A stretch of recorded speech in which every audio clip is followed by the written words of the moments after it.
कांग्रेस की जीत और बीजेपी की हार।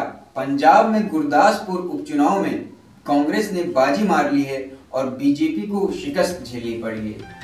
नमस्कार, मैं विशांत श्रीवास्तव आप लोगों से रूबरू हो रहा हूं और आप देख रहे हैं न्यूज़ व्यूज 360। इससे पहले कि मैं इस चुनाव के बारे में चर्चा करूं, मैं बता दूं कि ये चुनाव हुए क्यों थे। दरअसल में अभिनेता से नेता बने विनोद खन्ना जी की आकस्मिक मृत्यु हो गई, जिसके कारण ये सीट खाली थी और यहाँ पर चुनाव कराने पड़े, जिसमें कांग्रेस की पंजाब इकाई के अध्यक्ष सुनील जाखड़ ने बीजेपी अकाली गठजोड़ के उम्मीदवार स्वर्ण सलरिया को लगभग 2 लाख वोटों से शिकस्त दी है, जिसमें सुनील जाखड़ ने लगभग 5 लाख वोट प्राप्त किए। वहीं स्वर्ण सलरिया को 3 लाख वोटों से संतोष करना पड़ा। यदि बात की जाए आम आदमी पार्टी के उम्मीदवार मेजर जनरल सुरेश कथुरिया की, तो उन्हें महज 23,000 वोटों से संतोष करना पड़ा। यदि जानकारों की माने तो इस बीजेपी के हार में 3 प्रमुख कारण थे। उनमें जो पहला सबसे बड़ा कारण ये था, वो था एकजुटता की कमी। मतलब ये है कि बीजेपी की तरफ से कोई भी ऐसा प्रचारक नहीं मिला जो उसका प्रचार एक स्तर तक कर पाए। वहीं कांग्रेस की बात करें तो कांग्रेस में कैप्टन अमरिंदर सिंह और नवजोत सिंह सिद्धू ने बड़ा ही धुआंधार प्रचार प्रसार किया है। यदि आपको याद हो तो जब कांग्रेस की सरकार पंजाब में बनी थी तो लोगों का ऐसा मानना था कि कैप्टन अमरिंदर सिंह और नवजोत सिंह सिद्धू की आपस में बनेगी नहीं, लेकिन यहाँ तो साहब उल्टा ही हो गया। बड़ी ही जबरदस्त जुगलबंदी देखने को मिली है और जिसका सीधा फायदा कांग्रेस पार्टी को मिला है। दूसरी जो सबसे बड़ी वजह रही है, ऐसा लोग मानते हैं कि ये इस चुनाव में महज 56% वोट पड़े हैं।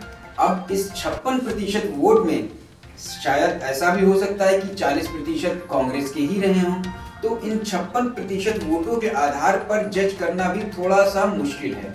और ये जो 56% वोट पड़े हैं, ये कोई और नहीं कह रहा है, ये बीजेपी के लोग ही कह रहे हैं। अब साहब मुझे तो एक जुमला याद आता है कि खिसियानी बिल्ली खंबा नोचे।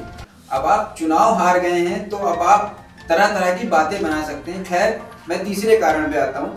तीसरा कारण ये है कि जीएसटी और किसान, ये बीजेपी के गले की जी का जंजाल बना हुआ है। जहां जीएसटी आज भी एक पहेली है और बड़े बड़े जानकार भी ये नहीं समझ पा रहे हैं इसका पैमाना क्या है, ये किस पैमाने पे काम कर रहा है। और किसानों की समस्या तो साहब वो तो सुलझने का नाम ही नहीं ले रही है। तरह तरह की योजनाएं केंद्र सरकार, राज्य सरकार द्वारा बनाई जा रही हैं। शायद बीजेपी को ये आत्ममंथन की आवश्यकता है। खैर, ये तो उपचुनाव थे।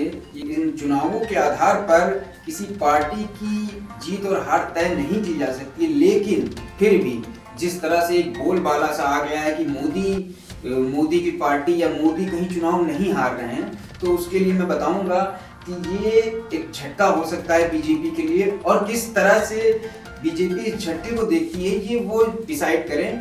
खैर, चुनाव भी हो गए, नतीजे भी आ गए और कांग्रेस भी जीत गई। अब आने वाले सालों में क्या होगा ये देखने के लिए हम सभी लोग वहां पर रहेंगे। और ये मेरा पहला वीडियो है, इसलिए इस वादे के साथ कि मैं आप लोगों से दोबारा फिर मुखातिब होऊंगा, मुझे इजाजत दीजिए। नमस्कार।